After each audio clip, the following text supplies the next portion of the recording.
There are two kinds of consultants, task takers and owners, and only one of them gets promoted. Comment the word owner below and I'll send you a short exercise to audit your current projects through this lens. Today I want to talk to you about the single biggest mindset shift I've seen that separates consultants who plateau from consultants who keep climbing. And I call it the owner's mindset. And it's one of the core words I've lived my entire career by. Here's the difference. A task taker asks, what was I assigned? And an owner asks, what does this project actually need from me right now?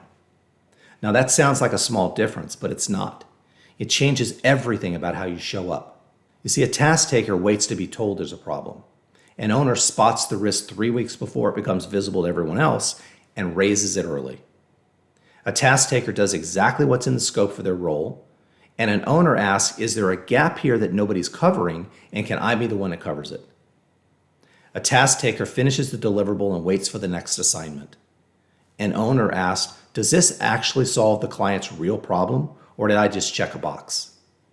Now, I want to be clear, this isn't about working more hours or saying yes to everything. Burnt out and over-functioning is not the owner's mindset. It's about caring about the outcome the way the partner on the engagement cares about the outcome, even if you're 3 levels below them. And here's why this matters so much for your career specifically. Partners don't promote people because they did the work. They promote people they trust to think like partners before they actually are one. The fastest way to get considered for the next level is to start operating at that next level before the title catches up with you. I want you to try something this week. Pick one project you're working on right now and ask yourself honestly, am I treating this like a task I was assigned or like something I own the outcome of? If it's the former, pick one thing today, one risk to flag, one gap to fill, one piece of quality you could elevate, and treat it like it's your name on the client relationship, not just the task list. That's the whole exercise.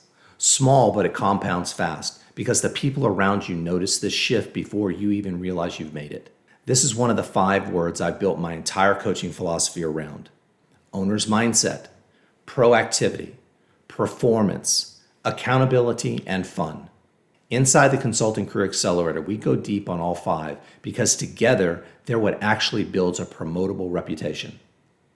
Comment the word owner below and I'll send you a short exercise to help you audit your current projects through this lens.